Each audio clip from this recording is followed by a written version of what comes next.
Bonjour, bienvenue sur la chaîne AtasWeb. On poursuit nos vidéos consacrées à la programmation PHP. Donc, aujourd'hui, on va voir un petit peu des tableaux. Donc, on va commencer toujours par un peu de théorie, par la suite, on va voir un peu de pratique. Donc, aujourd'hui, on va voir deux types de tableaux. Les tableaux numérotés, ce qu'on appelle des tableaux. Donc, ce sont des tableaux constitués par une suite de valeurs. Donc, par exemple, si on donne un nom de tableau, ça, on écrit array et la suite des valeurs. Donc, on va voir tout à l'heure l'exemple.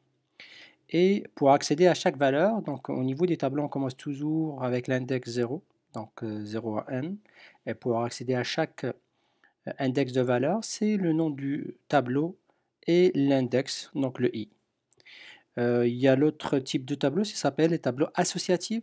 Donc, comme leur nom, c'est un tableau associatif, c'est un tableau composé de couples clés-valeurs. Donc, ça aussi, on va le voir. Donc, pour illustrer ça, on va ouvrir notre éditeur.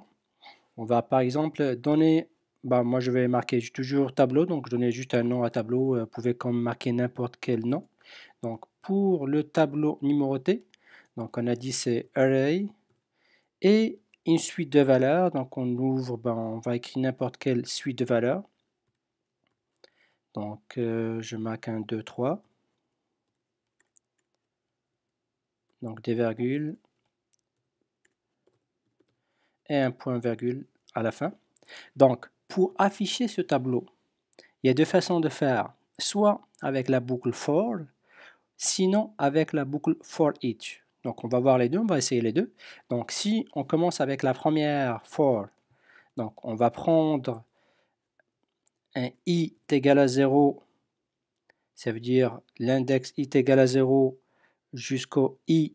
Dans notre cas, c'est 3. Donc, c'est par exemple ici, dans notre cas, on sait qu'on a 3 valeurs. Donc, on va prendre 3 valeurs, virgule, point virgule plutôt, et on incrémente notre i. Ça veut dire c'est 0, 1, 2. Et pour afficher ça, donc c'est bien sûr avec echo. Donc, on ouvre, on marque le nom de notre tableau et c'est l'index $i. On va marquer un BR pour retourner à la ligne. Donc, on sauvegarde et on ouvre notre serveur. Donc, il y a juste une erreur ici. Au niveau, donc, for i est égal à 0, i inférieur à 3. Donc, c'est le dollar que j'ai oublié ici. $i. On va voir ici. Ça marche. Donc, 1, 2, 3. Donc, ça, c'est par exemple, on sait le nombre de valeurs qu'on a. Dans notre cas, c'est 3. On va garder la même chose.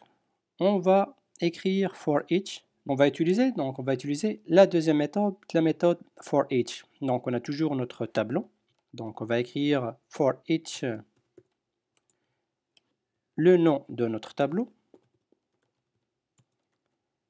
as l'élément et on va afficher tous les éléments du tableau. Donc, echo, donc tab, on va mettre un point et je vais marquer le retour de la ligne BR. Donc, on sauvegarde, on va exécuter. Donc, regardez, c'est la même chose que comme tout à l'heure.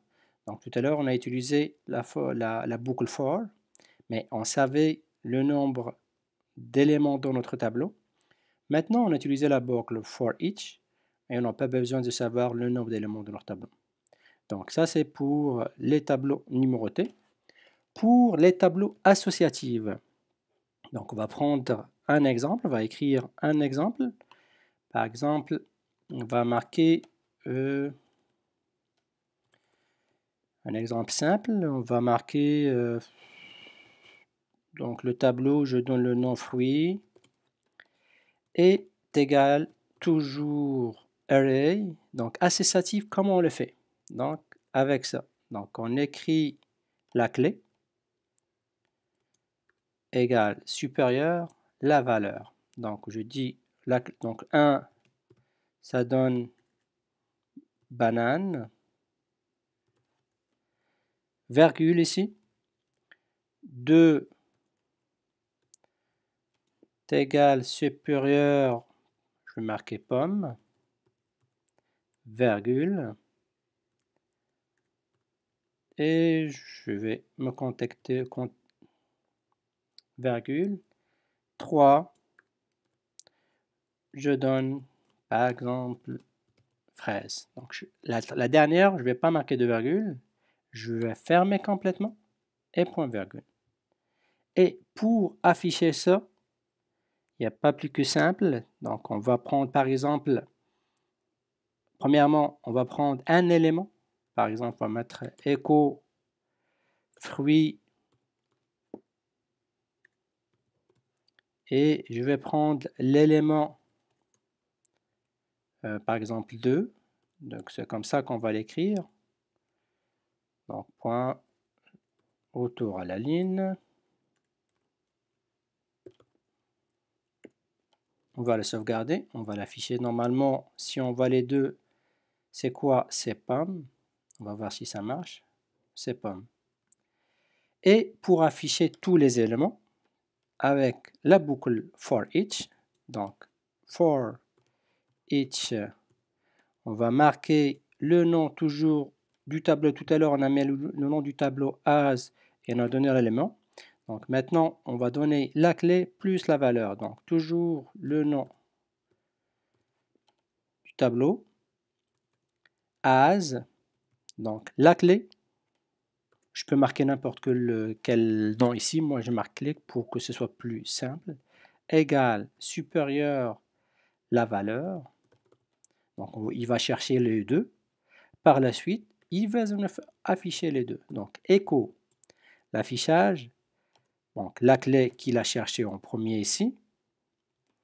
On va marquer un point égal. J'espère que si vous avez un problème avec ça, je peux vous expliquer. Donc, c'est juste le point et la chaîne égale qu'on a écrit. Et on marque un point. Et on va aller chercher la valeur. Et un point retour à la ligne.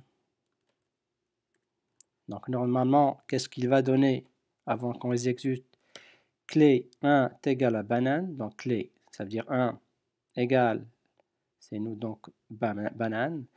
2 est égal pomme. 3 égale fraise. Donc, on sauvegarde, on exécute. Donc, c'est ça. Donc, 1 est égal à banane, 2 pommes, 3 fraises. Donc, voilà pour cette vidéo. Donc, on a vu, c'est très important de comprendre les tableaux au niveau programmation. La plupart du temps, on travaille toujours avec des tableaux. Donc, les tableaux numérotés et les tableaux associatifs. Donc, merci de votre attention et à la prochaine.